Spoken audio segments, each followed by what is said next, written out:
Bonjour. Alors, on va attendre quelques minutes, je pense, que tout le monde puisse se connecter. Sinon, je vois le nombre d'utilisateurs qui augmente. Bonjour à tous, bienvenue.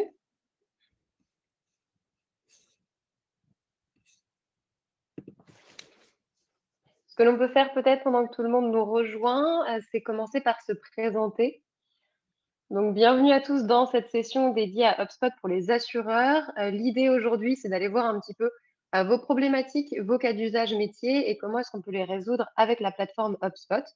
Donc, pour cette session, je suis accompagnée de Pauline. Je te laisse peut-être te présenter. Bonjour à tous et merci, d'être disponible pour assister à ce webinaire. Donc moi, Pauline, je suis, consultante en Revenue Operations chez Marketing depuis quelques années et donc j'accompagne mes clients sur, l'alignement de toute leur chaîne de valeur, donc que ce soit marketing, commerce, service client, sur des formats de cadrage implémentation de leur plateforme, from scratch ou bien sur des formats d'accompagnement pour aller plus loin dans les process, qui sont déjà en place.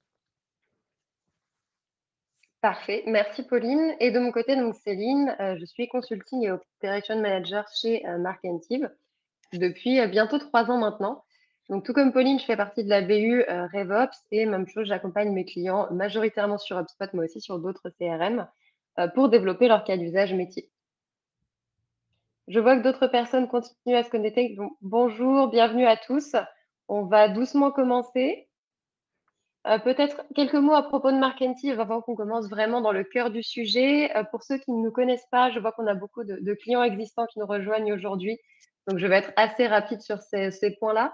Markentive, nous sommes une agence et cabinet de conseil donc fondée en 2013, une équipe d'un petit peu plus de 40 personnes, maintenant quasiment une cinquantaine de consultants, répartis sur 2 business units, Growth et RevOps. Donc Pauline et moi faisons partie de la BU RevOps et également sur un pôle technique, donc composé d'UX designers et de développeurs qui travaillent avec vous au quotidien donc pour développer vos synchro API notamment.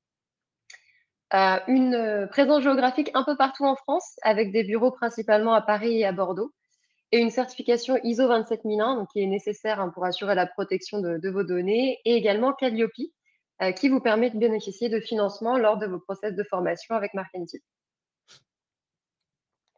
Concernant nos process et notre expertise, donc vous le savez, nous vous accompagnons du début de votre projet, donc avec le cadrage, la définition de vos objectifs, de vos cas d'usage, jusqu'à son implémentation, à son déploiement, avec la partie formation et en passant par la migration de vos données.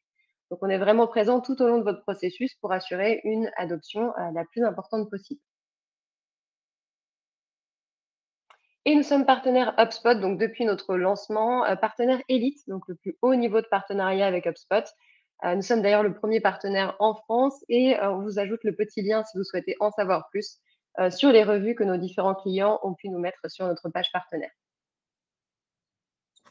Et sans plus attendre, je vous propose qu'on découvre le programme d'aujourd'hui. Je te laisse peut-être le présenter, Pauline. Bien sûr. Donc aujourd'hui, ce qu'on va voir, un petit rappel, même si voilà, on disait, on a des clients qui sont présents et si vous êtes là, c'est aussi que vous savez, je pense, ce qu'est un CRM. On va faire un petit rappel rapide, pour expliquer, ce que signifient ces 3 lettres. Et puis on fera un focus sur les cas d'usage donc liés au secteur de l'assurance, pour voir comment le CRM peut répondre, à l'identification et à la gestion de ces cas d'usage. Une partie focus, sur ce secteur de l'assurance avec une démo, d'HubSpot qu'on a personnalisée, pour aujourd'hui pour vous montrer à quoi ça peut ressembler. On verra si toutefois, certains d'entre vous sont intéressés par le déploiement d'un projet CRM ou alors l'optimisation de leur CRM en cours, toutes les étapes qu'il faut bien, avoir en tête et respecter. Et puis on pourra prendre un petit temps pour, échanger si vous avez des questions, à la suite, de ce webinaire. Parfait. Merci, Pauline. Hop, on va pouvoir commencer avec la première partie. Petite précision, donc pour ceux qui connaissent déjà l'outil de webinaire, vous avez un chat qui est disponible, donc n'hésitez pas si vous avez des questions. On pourra essayer d'y répondre en direct si on le peut. Sinon, on les inclura dans notre email de follow-up, donc que vous recevrez après la session avec le lien de replay. Et donc, c'est parti pour la première partie. Comme le disait Pauline, on va être assez rapide sur ce point. CRM, pour petit rappel, donc Customer Relationship Management, on parle aussi de GRC en français, donc gestion de la relation client. Ça va tout simplement être le système qui vous permet de stocker toutes vos informations, prospects et clients, de consigner vos interactions, que ce soit marketing, commercial ou lié au SAV, et de suivre et optimiser la productivité de vos équipes. Donc, c'est le réceptacle qui va contenir toutes vos activités et informations, que ce soit pour chacune de vos équipes. Et les problématiques liées à ce CRM, majoritairement dans le secteur de l'assurance, on a essayé de les simplifier et d'en retenir deux principales. Ce qu'on retient assez souvent, c'est qu'on a une très grande fragmentation des outils et donc un manque de centralisation des données. Dans nos clients qui travaillent dans le milieu de l'assurance, donc tout comme vous, on a souvent ce problème-là lors du lancement du cadrage. La vision client, elle est non unifiée. On a des données qui sont incomplètes parce qu'on va avoir un logiciel pour l'envoi marketing et le nurturing, un autre pour la réception des devis, parfois un autre, voire des fichiers Excel pour la gestion du process de vente, et encore un autre outil pour la gestion des sinistres et des tickets clients. Et ces logiciels ne communiquent pas toujours, ce qui complexifie la communication entre les équipes, et le service marketing ne sait pas si le client a été converti, s'il a des sinistres en cours. On a aussi un parcours client qui est fortement optimisable, donc via l'interconnexion des outils, mais aussi parfois via l'automatisation. Dans l'assurance, les process, ils peuvent être longs et surtout multi-étapes. On a parfois un, deux, trois, voire même plus de devis de créer par le client final. Les souscriptions, elles peuvent être multiples. On peut avoir des renouvellements, on peut avoir plusieurs packages. Donc le suivi, il est chronophage. On a parfois un manque de proactivité si toutes les datas ne sont pas disponibles. Et surtout, un risque de perte de prospects et de clients si on n'est pas capable, via votre data, d'identifier quand est-ce qu'il faut renew et quand est-ce qu'il faut proposer un cross-sale ou un upsale. Hop, si ma slide veut bien passer, parfait. On a essayé de synthétiser également les principaux objectifs de votre CRM dans le secteur de l'assurance. Encore une fois, c'est une synthèse. Donc, bien sûr, vous avez peut-être d'autres objectifs et même certainement qui s'ajouteront lorsqu'on parle de votre propre projet. Mais globalement, lorsque vous souhaitez déployer un outil de gestion de relations commerciales, donc un outil CRM, vous allez vouloir centraliser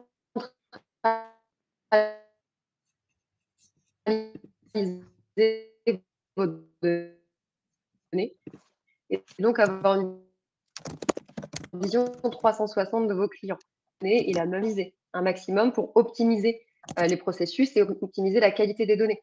Par exemple, parler avec les mêmes types de propriétés ou parler avec les mêmes types d'appels. On va vouloir automatiser pour gagner en efficacité, donc des tâches chronophages comme l'identification du renouvellement, se mettre des tâches de rappel, automatiquement qualifier un client disqualifié ou qualifié dans son processus de vente. Tout ça, on va pouvoir l'automatiser avec les workflows HubSpot. On va améliorer la qualité de votre service client, donc notamment en menant des enquêtes de NPS, de satisfaction, en mettant en place des chatbots pour identifier les problématiques qui sont les plus récurrentes et donc qui répondent dans votre knowledge base. Et on va piloter à travers des dashboards pour définir quelles sont les actions qui fonctionnent le mieux et au contraire le moins bien et qui nécessitent donc de l'optimisation. Tout ceci, bien sûr, en étant en conformité avec les exigences du RGPD. C'est essentiel encore plus dans votre industrie où vous allez parfois travailler avec des contacts B2C directement. Et donc, HubSpot vous permet cette mise en place de conformité. Les cas d'usage, on a là aussi essayé de les synthétiser très rapidement. Je vais passer très brièvement sur chacun d'entre eux, juste pour qu'on puisse les évoquer.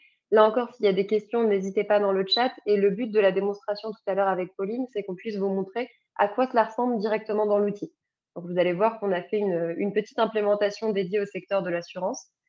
Cas d'usage principaux pour vos métiers, eh bien, on va être sur la réception, l'identification des leads par intérêt. L'automatisation de la création de vos fiches, contacts, entreprises, parfois même d'autres types d'objets, si vous travaillez avec des partenaires ou des prestataires, en fonction de ce qu'ils ont effectué comme action. Donc, une soumission de formulaire sur votre site sur une page dédiée, une inscription à un événement ou bien encore un contact d'inscription newsletter. On va segmenter et nurturer votre base prospect en fonction, encore une fois, de leurs intérêts, s'ils sont plutôt liés à un type d'assurance ou à un autre type d'assurance. On va attribuer ces leads et aligner les équipes marketing et sales. Quel commercial va être en charge de quel lead et à quel moment? Donc là, on va parler notamment de scoring des actions. Comment est-ce qu'on identifie un prospect chaud pour vous? Quelles sont les actions qui définissent que votre prospect est prêt à souscrire à votre contrat d'assurance? Et quel commercial doit être assigné en fonction du secteur d'activité, en fonction de la région géographique ou parfois du pays. On va parler de gestion des clients actifs. Comment est-ce qu'on va construire une véritable communauté dans votre base client?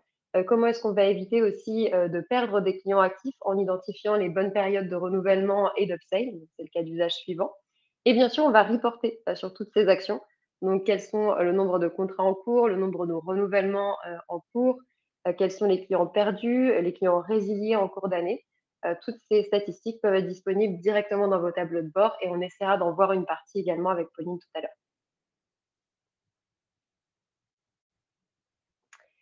Et donc, HubSpot pour les assureurs, je pense qu'on va pouvoir laisser place à la démo. Juste avant, je crois que tu voulais présenter le processus des cas d'usage, il me semble, Pauline.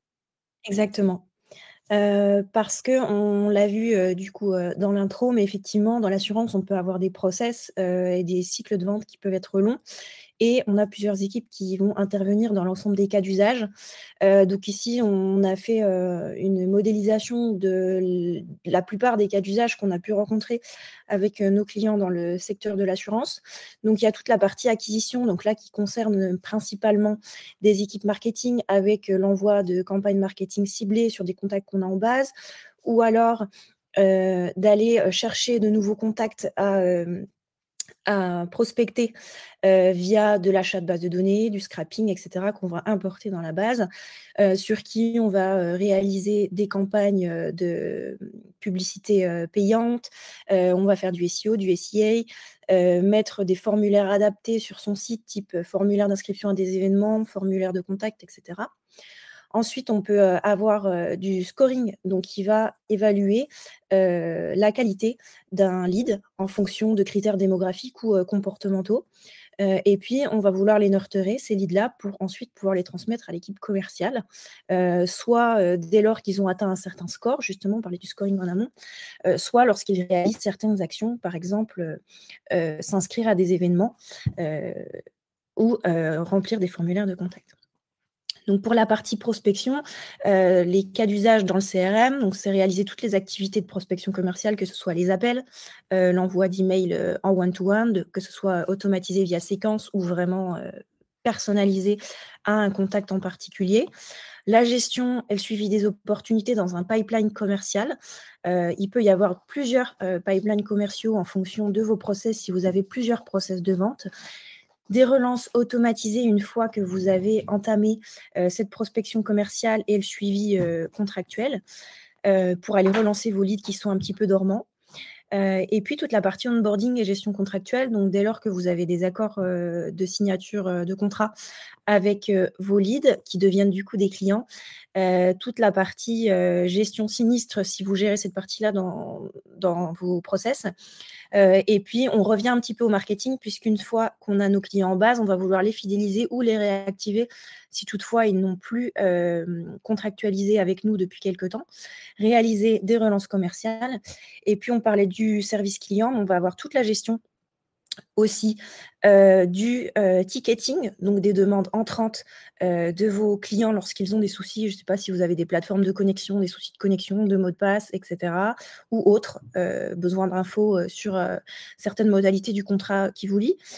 Et le suivi de la satisfaction également, avec la possibilité donc d'envoyer des enquêtes de feedbacks, que ce soit des enquêtes post-commercialisation, post-résolution d'un ticket, ou des enquêtes annuelles ou biannuelles de NPS à certaines cibles. Donc voilà pour la plupart des cas d'usage qu'on a rencontrés justement dans nos projets clients. Et puis, on va passer du coup à la démo. Donc, je prends le partage, Céline.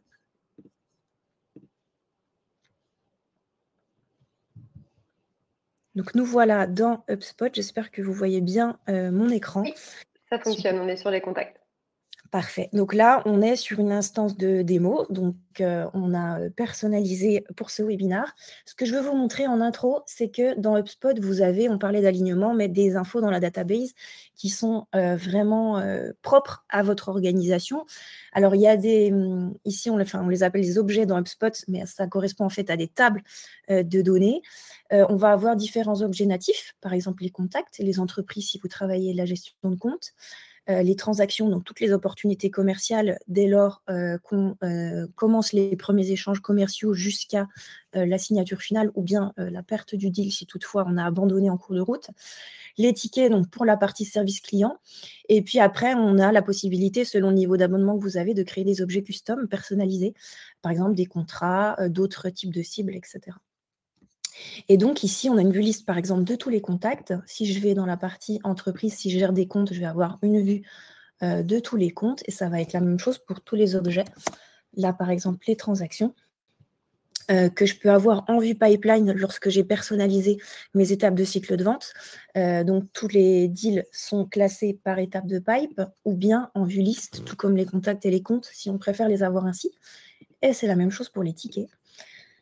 Donc ici, on peut avoir une vue liste ou une vue en Kanban par étape de pipe. Et là, par exemple, on avait créé 2 pipes pour vous montrer qu'on peut en avoir plusieurs selon les process qu'on met en place. Donc ici, par exemple, un pipe de ticket qui est plus résolution de problématiques avec des demandes entrantes de la part de vos clients. Et puis, si vous gérez, si vous faites la gestion de sinistre ou vous avez envie de donner une visibilité sur cette partie-là à vos équipes commerciales et marketing, et que vous synchronisez par exemple un outil de gestion de sinistre que vous avez en externe, on peut aller faire remonter les sinistres dans un pipe dédié avec des étapes qui sont automatisées et qui vont permettre justement d'aligner toutes ces chaînes de valeur dont on parlait tout à l'heure. Au niveau des contacts, et donc on parlait de la personnalisation, je suis sur une fiche contact ici.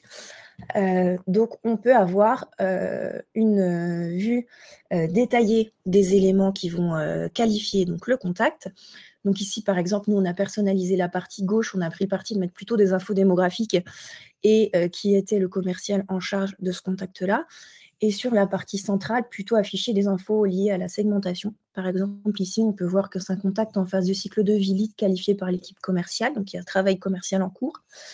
On peut aller personnaliser donc un statut du lead. Donc là, le lead est en cours de travail. Il n'a pas de statut client puisqu'il ne l'est pas encore. On peut avoir des types de contacts. Donc, par exemple, ici, ce serait plus un assuré lorsqu'il aura contractualisé. Mais sinon, on peut avoir des partenaires, des franchisés. Et puis, des types de produits souscrits, de la prévoyance, de la santé, de l'assurance, du juridique, etc. On a un fil d'activité. Et peut-être juste un point sur cette personnalisation. Là, Pauline vous montre l'exemple des franchisés, des assurés, des types de contacts. On a pris ce parti pris pour cette démonstration. Bien sûr, si vous travaillez avec des courtiers ou avec d'autres types de personnes, ce sont des propriétés 100% custom, donc qui s'adaptent à votre business. Tout à fait. Merci Céline. Et je disais sur la partie activité, donc on retrouve cette partie-là sur toutes les fiches, que ce soit contact, entreprise, transaction, ticket, pour aller recenser toute l'activité commerciale, mais pas que. Par exemple, ici, on voit que ce contact est arrivé par la soumission d'un formulaire de contact. Donc, on peut voir le message qui a été laissé. Et en s'abonnant à ce formulaire, en soumettant ce formulaire, il s'est abonné aux communications marketing. Donc, on peut avoir des types d'abonnements spécifiques en fonction des formulaires qu'on va soumettre. Il y a eu un premier appel de qualification par un commercial qui ensuite a poursuivi avec un envoi d'email sur lequel il a envoyé un devis, une proposition commerciale, et puis le contact qui a répondu en précisant que le devis avait bien été réceptionné.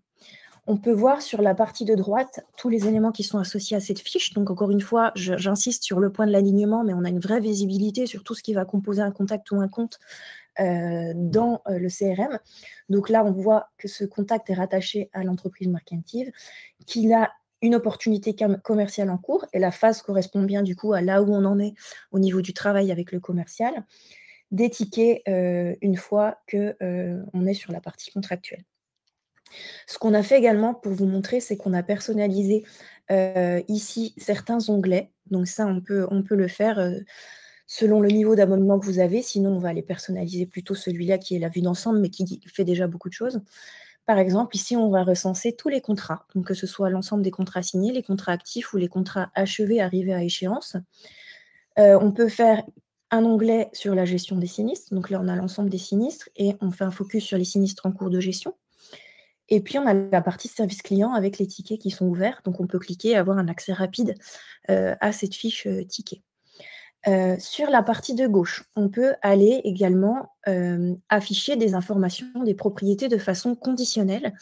Par exemple, ici, Si j'estime que ce lead n'est pas dans ma cible et que je veux le disqualifier, je vais aller préciser donc, dans son statut du lead que je veux le disqualifier. Et en fait, il y a une fenêtre ici qui s'ouvre, une nouvelle section sur la disqualification qui n'existait pas avant que je clique, et je peux aller sélectionner ma raison de disqualification, par exemple, pas dans la cible. Et là, du coup, ce n'est pas l'enjeu pour aujourd'hui, mais c'était simplement pour vous montrer, donc je vais le remettre en cours, ce qui normalement est fait automatiquement. Donc ici, je n'ai plus la section qui a disparu puisque le statut du lead ne correspond pas à celui qui est censé afficher cette section-là. Sur la partie compte, pour ceux qui gèrent du B2B ou du B2B2C, on peut avoir donc une visibilité également sur les entreprises qui vont composer la base de données. Donc ici, c'est la même chose. On a mis plutôt des infos démographiques sur la partie gauche, donc les adresses du compte, les infos business, etc. et qui est en charge de ce compte-là, sachant qu'on peut avoir plusieurs personnes qui vont travailler sur un même compte et aller ajouter d'autres propriétés. Il y en a une qui s'appelle les users partagés, qu'on peut aller renseigner. Donc, c'est un menu déroulant avec l'ensemble des utilisateurs et on peut mettre 2 personnes en gestionnaire de ce compte-là si on a besoin. Je ne l'ai pas précisé tout à l'heure, mais ici, vous avez des petits boutons d'action qui vous permettent d'aller réaliser des activités commerciales directement depuis la fiche que vous analysez. Donc ici, pareil, on a des infos sur la segmentation, des petites infos descriptives sur l'entreprise en question. Et donc, de la même manière que sur le contact, on l'a mis ici pour vous montrer que dans la gestion de compte, c'était la même chose, mais on peut avoir un état des lieux de la partie commerciale avec les opportunités contractuelles en cours, les souscriptions, les anciennes souscriptions si on veut. D'ailleurs, ici, donc j'ai une opportunité contractuelle sur de la prévoyance qui est en cours. Je vais cliquer, donc voilà, elle est ici. Donc, je suis arrivée sur la fiche transaction. Je vois bien que je suis en phase de proposition commerciale dans le pipeline opportunité des assurés. Je peux aller qualifier des informations sur la gauche, donc préciser par exemple le type de produit qui va être souscrit. Est-ce que c'est un renouvellement de contrat ou un nouveau contrat? Un numéro de contrat que j'irai renseigner ici, par exemple, quand on aura souscrit, etc. Une date d'effet, une date d'échéance, si je veux. Ici, si je veux préciser que du coup, l'opportunité commerciale est allée à son terme et donc qu'on va passer en contrat signé. Hop, je le fais en live. Quand je reviens du coup sur la fiche du compte, je vois que les informations ont changé. Donc ici, je suis en phase de cycle de vie client et je suis devenu un client actif. Ça, c'est des infos qu'on a aussi personnalisées à votre secteur. On peut avoir un actif qui a plusieurs prestations d'assurance. On peut avoir un inactif ou un ancien client. Donc, c'est des choses qu'on va pouvoir automatiser avec ce qu'on appelle des workflows dans HubSpot et qui vont se mettre à jour en automatique en fonction des actions que le marketing, les commerciaux ou le service client vont réaliser. Et ici, donc, dans cette vue gestion commerciale, on va actualiser. Et peut-être juste précision sur ce point, l'automatisation donc de la détection du client actif ou multi-actif sur plusieurs verticales de vos produits, c'est essentiel, par exemple, pour le marketing. On parlait de problème d'alignement tout à l'heure. Là, le marketing est capable de dire: mon client est passé actif, je stoppe donc automatiquement toutes mes activités de nurturing, de conversion, et je vais passer plutôt sur du nurturing d'upsale ou de cross-sale pour aller lui promouvoir des produits en lien avec ce qu'il a déjà souscrit. Donc, on n'a pas besoin d'aller analyser manuellement ces actions-là, ça peut se faire automatiquement via workflow. Ça fait gagner du temps et ça aligne l'ensemble de vos équipes. Tout à fait. Et là, du coup, je voulais vous montrer qu'on est passé, on a une ligne qui s'est ajoutée dans la partie souscription puisque le contrat est actif. Et ça s'est actualisé aussi sur la partie contact parce qu'il est rattaché du coup à ce compte-là. Donc, on voit que les contrats actifs ici, donc ce contact-là fait partie de la société Markentive et qui est lié avec des contrats de prévoyance ici. Sur la partie ticket, donc on a par exemple sur le contact, ici, des tickets ouverts. Donc on peut avoir différents types de tickets. Je vous le disais tout à l'heure, nous on a créé 2 pipelines, un plus pour la partie service client et un pour la gestion de sinistre, si toutefois vous gérez cette partie-là. Donc on a une visibilité sur les tickets qui sont ouverts, depuis combien de temps, qui est en charge et quel est le statut. Si je vais sur une des fiches tickets, par exemple info contrat, ici j'ai aussi des informations, donc par exemple une description du ticket. Ici on voulait des informations sur le nombre d'employés couverts par les contrats donc de prévoyance de Markentive, la date de création du ticket, dans quel pipeline je me situe, etc. Et là, par exemple, j'avais créé une note à Céline parce que j'avais besoin d'aide pour résoudre ce ticket parce que je n'ai pas les informations, par exemple, sur le compte en question. Donc, on peut aller laisser des Donc là notes. encore, alignement des équipes. Désolée Pauline de t'interrompre, mais on est sur des fonctionnalités essentielles. On ne parle pas de fichiers Excel ou de messages sur un Slack interne ou autre. C'est votre collègue ou collègue d'une autre équipe qui reçoit une notification et qui arrive directement sur la bonne fiche avec les bonnes informations. Donc on gagne du temps, on simplifie les process. Absolument. Et du coup, peu importe où je me trouve, donc là, je suis sur la fiche ticket, je retrouve les informations des contacts associés et des entreprises qui sont associées. Si toutefois le service client n'a accès qu'à la partie ticket, puisque vous pouvez bien sûr gérer des droits d'accès différents selon vos équipes et donner accès à différentes fiches ou non en travaillant votre gouvernance. Donc là, on a parlé plutôt des tickets de type service client. Si je vais sur un ticket plutôt de type sinistre, donc je vais aller ici, c'est la même chose. On va pouvoir avoir des infos. Donc, on voit qu'il se trouve sur un pipeline différent, la gestion du sinistre. J'ai le statut. Donc là, on est en train d'analyser la prise en charge ou non de ce sinistre-là. On a une petite info, par exemple, c'était un accident avec un véhicule de fonction de la société. Donc, on a une vraie visibilité sur tout ce qui va composer un contact ou un compte dans la base de données, qui va permettre aussi au marketing d'aller targeter via des listes de segmentation les bonnes personnes, que ce soit des prospects, des clients, des secteurs.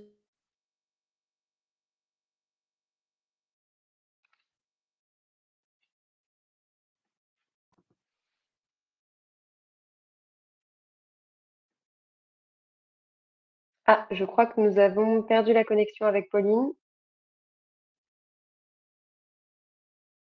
On va pouvoir attendre quelques secondes de récupérer son partage d'écran. Excusez-moi, je suis là, vous m'entendez? Tu es de retour, c'est parfait. Désolée, c'est les aléas du direct. Donc je disais, les équipes marketing qui vont pouvoir aller targeter Il faut juste que différentes tu repartages ton écran. bien sûr, Le partage d'écran s'est coupé. j'y suis. Heu Donc voilà, en fonction d'un secteur d'activité, d'une segmentation commerciale, et cetera.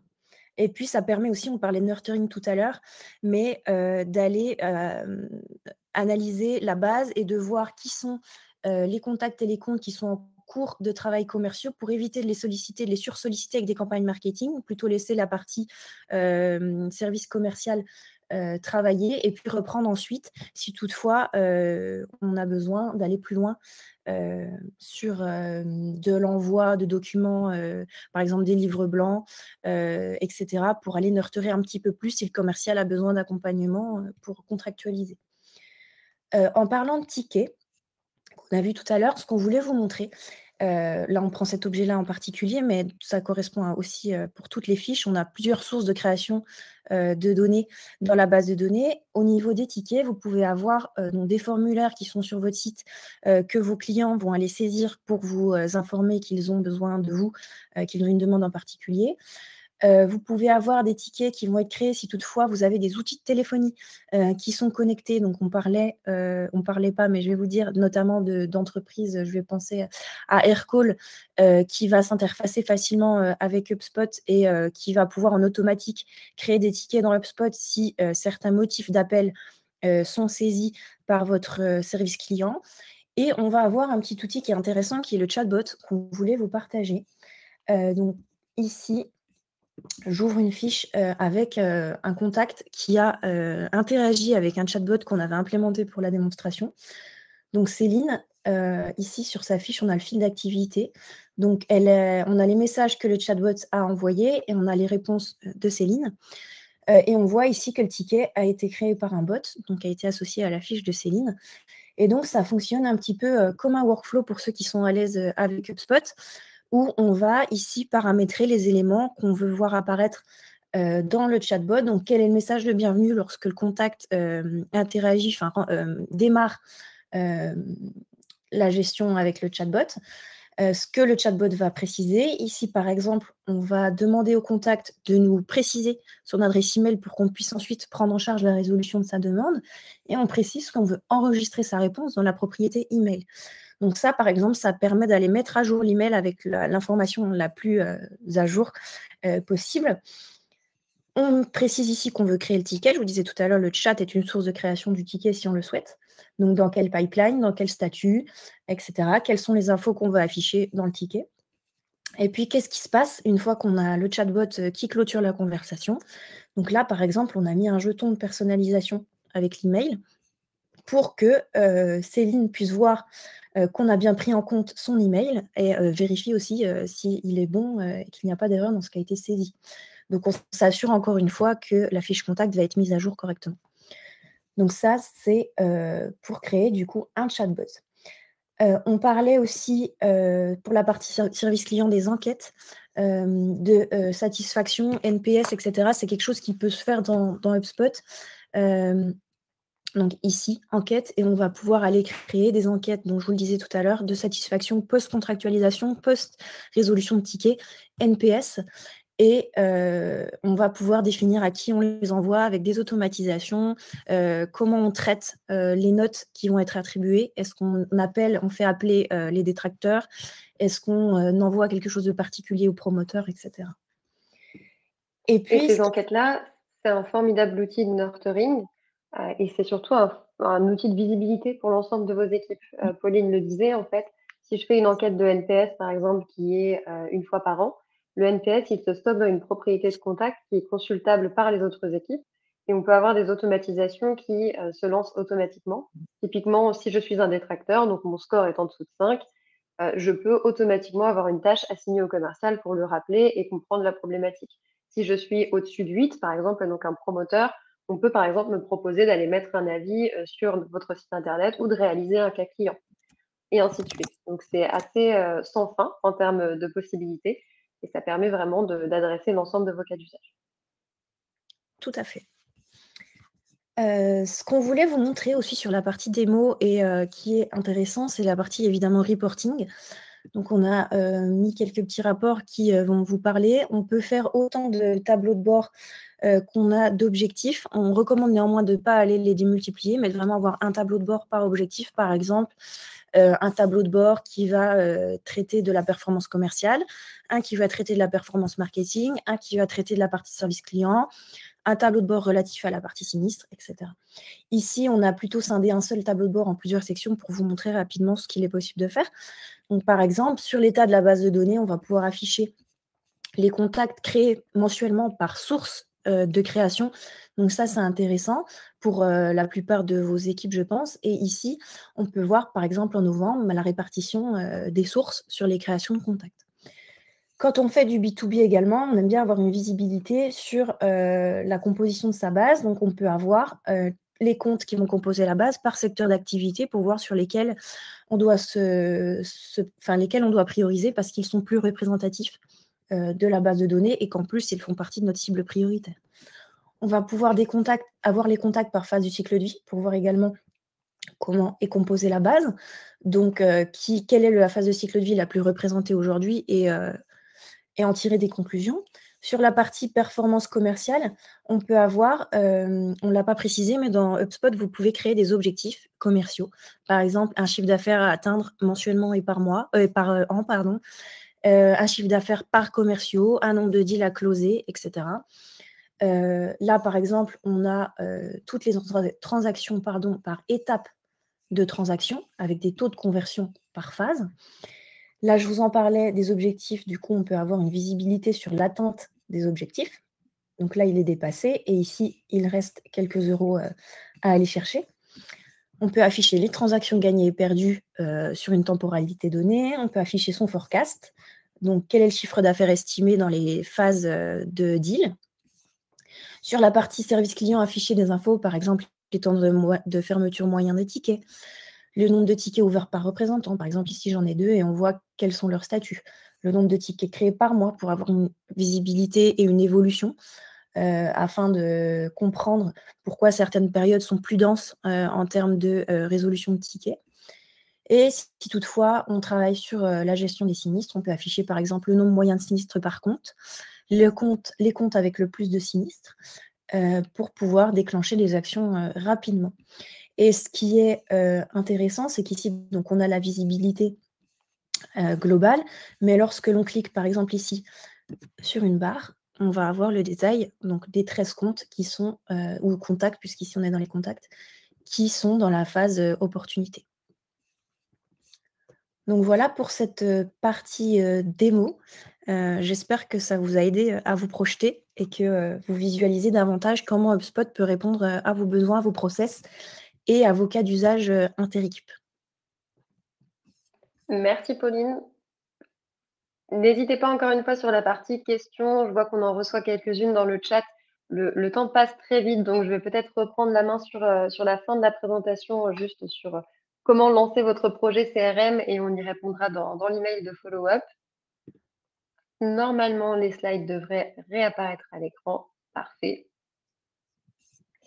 Donc, si on passe sur le lancement de votre projet CRM, on a relisté, en fait, parce que ça nous semblait assez important, les différents critères de réussite de votre projet CRM. Il faut bien prendre en compte vos objectifs, vos priorités pour votre propre projet. C'est essentiel d'avoir cette phase de cadrage, de bien comprendre ce que vous souhaitez atteindre avec votre projet CRM, parce que ce ne sera pas exactement pareil que l'un de vos concurrents ou une autre entreprise. Donc, cette phase de cadrage et d'identification de vos cas d'usage est essentielle. Il faut également bien penser à la gouvernance. Pauline l'a évoqué pendant sa démonstration. Qui doit avoir accès à quelles informations et pour quoi faire quelles actions. C'est primordial pour les RGPD et pour la bonne vie en fait, de votre base de données. Savoir quels contacts peuvent être contactés par quelles équipes, quelles informations peuvent être modifiées par quelles équipes ou juste en consultation. Donc ça, on le travaille également lors des phases de cadrage. L'architecture de votre donnée, ou ce qu'on appelle aussi le data model, hein, pour ceux qui travaillent déjà avec nous, également essentiel. Vous l'avez vu, les propriétés personnalisées sont tout à fait possibles. On peut en avoir sur chacun des objets. On peut avoir des propriétés qui alimentent d'autres objets également. Et donc, l'architecture, elle doit être pensée en amont lors des phases de cadrage, la structure de données également, pour pouvoir communiquer entre les différents objets et s'assurer qu'on n'a pas de doublons ou de propriétés qui ne peuvent communiquer. La construction de vos tableaux de bord et de vos reporting, là encore, on a énormément de standards disponibles sur l'outil, mais ce qui va faire la différence, c'est la façon dont on va les personnaliser. Comment est-ce qu'on va venir filtrer ce tableau de bord en fonction des données que vous souhaitez voir et surtout des objectifs que vous souhaitez atteindre. Pauline l'a évoqué, vous pouvez paramétrer des objectifs par équipe, par commercial, par business unit, par pays. Donc tout ça, en fait, ça va permettre aussi de venir alimenter et filtrer votre tableau de bord, voir en un clin d'œil où est-ce que vous en êtes dans vos objectifs commerciaux, marketing et service client. La connexion avec des outils tiers, également à prendre en compte lors des phases de cadrage. On a évoqué AirCall en solution de téléphonie, qui va venir interférer dans vos cas d'usage, puisqu'elle va venir créer par exemple des nouveaux tickets, mettre à jour des activités sur vos contacts, sur vos entreprises. On peut aussi parler d'outils d'enrichissement de données. On a des Faro, du Drop Contact, du Breeze avec HubSpot qui va pouvoir mettre à jour certaines entreprises, certains contacts. Donc, c'est assez important de l'identifier en amont et de savoir ce que l'on souhaite mettre à jour et pourquoi, à qui ça va bénéficier au sein de vos équipes. La migration efficace de vos données historiques. Est-ce qu'on parle d'un autre CRM, d'une autre plateforme HubSpot, de fichiers Excel qui sont éparpillés au sein des différentes équipes avec peut-être des formats de données variables. Donc tout ça doit être bien anticipé pour que tout le monde puisse retrouver son historique au sein de la plateforme et ne pas perdre de temps à ressaisir les données. Et l'onboarding des utilisateurs et la prise en compte des enjeux d'adoption, tout ceci rentre sous le volet de la formation, qui est un des piliers principaux, on va dire, d'un cadrage CRM. Si l'on n'onboarde pas correctement les équipes, on est sûr de rater son adoption. Donc, il faut bien penser à les former sur leur propre cas d'usage et leur faire tester l'outil en conditions réelles. Pourquoi HubSpot, du coup, est totalement adapté à votre projet? Là encore, on a remis les principaux items. Ce sera bien sûr à adapter à votre projet CRM, mais HubSpot, vous l'avez vu, ça vous permet une vision 360 de vos comptes, de vos contacts, donc que vous travaillez en B2C, B2B ou B2B2C. Ça permet la création d'objets custom pour suivre les informations que vous souhaitez suivre. On a parlé de partenaires, d'affiliés, de courtiers. On peut imaginer des contrats ou toutes sortes d'objets en fait qui vont coller à votre business et à votre activité. Ça va vous permettre de suivre votre relation client de façon poussée avec de l'attribution automatique de comptes, de contacts, de tickets, du suivi de pilotage, de l'envoi d'enquêtes de NPS, tout ceci centralisé dans une seule et même plateforme pour que les données soient accessibles à tous sans transfert. De la collaboration interservice au quotidien. On a vu le use case très simple d'une note vers un commercial lorsque quelqu'un, par exemple, du service client a besoin d'aide ou de contexte sur une information. Ça, c'est vraiment au cœur de l'ensemble des process. Ça vous permet d'échanger entre les équipes, de se partager de l'information, de se renvoyer des activités à traiter sans perdre de temps et sans utiliser d'autres solutions internes. Le reporting sur vos cas d'usage, on l'a vu également. L'utilisation en B2B, B2C, B2B2C au quotidien. Les possibilités étendues de connexion en API ou en native. Il y a une marketplace d'applications très large disponible sur HubSpot et on connecte aussi très régulièrement en API avec d'autres outils. Et la simplicité d'utilisation et de paramétrage, je pense que ceux qui l'utilisent déjà le savent, les autres ont pu le voir dans la démonstration. HubSpot, c'est un outil qui est quand même très intuitif, qui vous permet de retrouver votre chemin très rapidement entre les différentes fiches et les différents outils. Vous avez toujours accès aux actions avec les mêmes types de boutons et de call to action. Donc, même si on n'est pas utilisateur CRM aguerri, on peut vite retrouver son chemin sur la plateforme. Et la solution, enfin la partie aussi très importante va être de sélectionner votre bon intégrateur. Donc, Markentive, pourquoi est-ce que nous sommes l'intégrateur, on va dire, idéal pour la partie assurance? Eh bien, on a cette approche sur mesure, on l'a évoqué tout au long des slides. Le cadrage est quand même essentiel. Ça nous permet vraiment de prendre en compte vos propres enjeux, vos propres besoins. Bien sûr, il y a des éléments qui sont récurrents à travers les différents acteurs, mais ce qui va faire la différence, ce sont vos cas d'usage à vous pour assurer une bonne adoption et une bonne adéquation entre le CRM et votre besoin. On va aussi avoir plus de 10 ans d'expérience, hein. Vous travaillez avec des équipes seniors qui ont déjà implémenté, déjà testé l'ensemble des options d'HubSpot. Donc, on a une expérience très solide sur vos métiers et on est prêt à vous accompagner. Et donc, pour retranscrire tout ça, on a ajouté du coup en fin de présentation, et vous pourrez le consulter dans le recording et dans le lien, plusieurs témoignages de nos clients actifs et passés. Donc, vous pourrez les retrouver sur la page de notre partenaire HubSpot directement et plusieurs ressources également disponibles sur notre site internet. Donc, n'hésitez pas, les liens sont actifs et vous pouvez les retrouver en téléchargement libre sur notre site. Je vois qu'on a déjà passé pas mal de temps sur la démonstration et sur les slides. Donc, on a reçu les questions, on les traitera également en follow-up. Merci pour vos messages. S'il n'y a pas d'autres questions, je pense que l'on peut s'arrêter ici. Je ne sais pas si vous voulez rajouter quelque chose, peut-être, Pauline? Non, merci beaucoup, pour, votre dispo et puis effectivement, on fera des mails, à ceux qui ont posé des questions pour, répondre à différents points, et on reste disponible si vous avez des projets. Merci beaucoup à tous. Une très bonne journée et vous recevrez le lien, du coup, avec le replay et la présentation. Bonne journée.